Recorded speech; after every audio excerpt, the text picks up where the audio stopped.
Welcome, Veronica. I'm so excited to have this Decktopus podcast with you. And going forward, we're really excited for our upcoming partnership.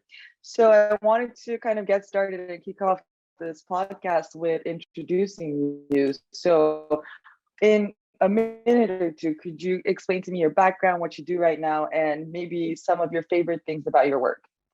Yes, sure. Thank you so much for having me here today. It's an honor for me, and I tend to like podcasts, so I'm really pleased to be here today. My name is Veronica, as you know. I work as a partnership manager at Grinfer. It's an online course marketplace. What we do here is we give an opportunity to anybody who has any kind of expertise, knowledge, to share their knowledge by creating and selling their online courses on our platform.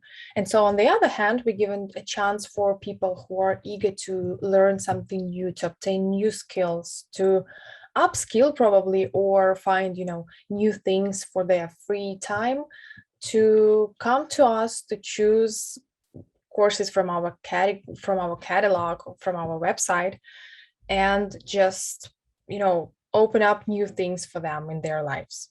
So what I basically do is what I like the most about my job is that I talk a lot to many people, and I really communicate a lot with course creators and people who help people to create courses.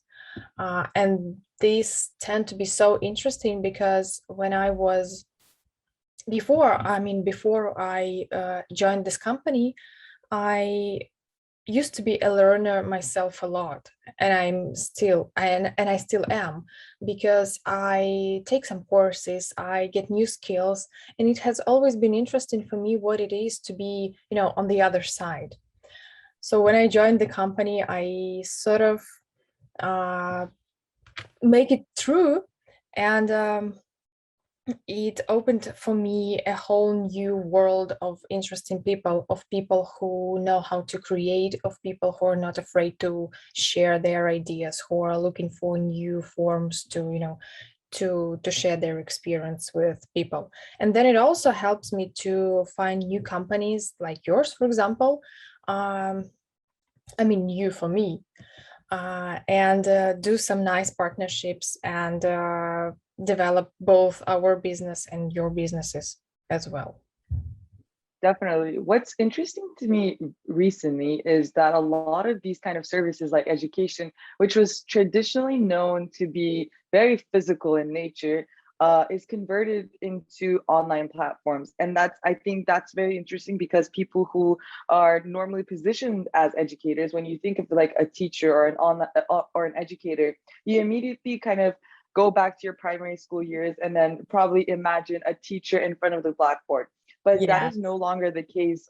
Education and a lot of different kinds of industries are transitioning to fully online. And I think this is also very important for increasing the access to information for people, which is why I think online creators are very, very valuable for upcoming generations. But I would love to like hear more about your opinion about how these kind of online creators that are trying to build their way into like the online sphere is huge. It's not like you get an education to be an educator, to be a teacher, and then you get assigned to a school and you go from there. Internet is like the limit is the sky's the limit essentially. So where Mhm. can online creators start to create online courses, and then how can they develop their portfolio and become successful? That's actually a great question, because yesterday we launched our uh, challenge on helping people to build their online courses. Because as long as I work here, I see that I talk to many people, and I see many requests from people who have great skills in absolutely different subjects, and they would like to share their knowledge, but they have no idea how to do that. And because they are not educators, right? In that meaning that you talked about, I mean, like people in front of the blackboard. Uh, Mhm. but this is the best part, because they have expertise, they have like practical knowledge, and they want to share. So what we did, we created a special challenge to help them with that, uh, talking in a very short way about about where they can start, is just thinking about what they can really do. I mean, what is their expertise? What do they do? Probably maybe at work. Maybe they have kind of hobby they can talk about like every day, and even if they are waking up in the middle of the night, they can. There is a topic they can talk about. And starting there, it is very important to understand if people really need that, if there are people who are ready to buy a course, to do some market research, to find their future audience.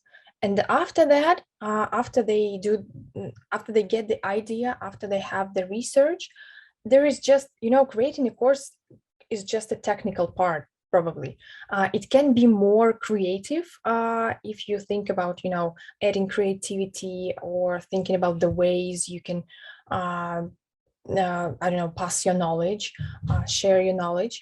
But definitely after those two main steps, it goes a lot easier. And people who are, I mean, if we talk about the younger generation, I think it's absolutely easy for them, because as soon as they know the topic and they understand that people like it, they just go and do. If we talk about the generation, a bit older generation, it might be probably more difficult from the technical part, but it's not about it's not about everybody. But it's not that difficult either. Like you don't need to be a college professor to have an online course. You just need to have something that you can share with people and that can change their lives in some way. And you don't really need, like a video studio like in Hollywood or somewhere to make a course. You just need a nice microphone, your camera, and good lighting, and that's it. And you can create a great course that will be appreciated by people. Definitely. And what are some key topics that you've been seeing a lot of online courses being created around? It really depends, because if we talk about Grinfer, we are more concentrated on, work time or work-life balance. So most of the topics of the courses that we have, they are about arts, they are about hobbies, music, personal development. At the same time, business topics are very important and very popular, because as you said, like everybody goes online and many companies go online. And it becomes very important to help the employees to upskill.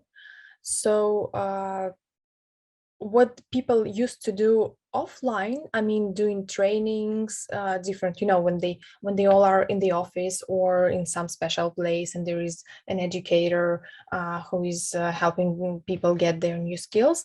It's not like that anymore. People buy subscriptions to some kind of online platforms for their students, for their employees, and employees get an access to a database of courses that help them get the knowledge and skills that are relevant to their work. So I think that from our perspective, those are more the courses, those are more the directions that the courses take for now. And now we're looking at an interesting time where there are going to be an abundance of online course creators on every single topic. Like if I go online, I can see creators that are teaching people how to become social media influencers. I'm seeing people teaching others about like how to eat sustainably, how to live sustainably. So it's going to be very interesting to just see this access to information being globalized in a sense. So now people, when they're speaking to an audience, they're not really speaking to a local market. They're really speaking to anyone from all across the world. So how should they approach their audience? How should they prepare for this global platform that they're going to have going forward? Well, I like your point that yes, there are so many courses and so many topics for nowadays. And I think it's amazing. Like you can find a course on any topic, like dog training, or personal development, or something spiritual, or business, or something. And it gives so much of unity, probably, like for me, the whole world gets united with those courses. If we talk about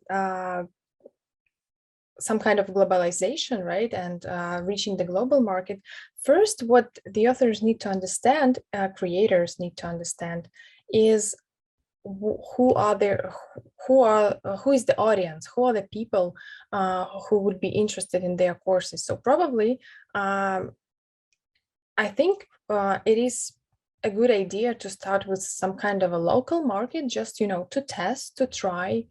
And then preparing for a global market, what they need to have is just, speak English and make information clear, to make it simple, not to make it difficult to understand, because you understand that if you're reaching global market, there might be a people who is native speaker, who can be bilingual, who can be just, a person who learned English as a second language, who will be watching the course and who will be trying to get that knowledge. So everybody should understand what the author is talking about. And the main thing is still the market research, is to understand if the people are interested, because if we talk about personal development, for example, most of the world is interested in personal development, but there are so many different things around that it should take some time probably to understand what will be interesting to what kind of audience. Have I answered your question? Yes. And I think it's also, I was on mute, so sorry about that little delay.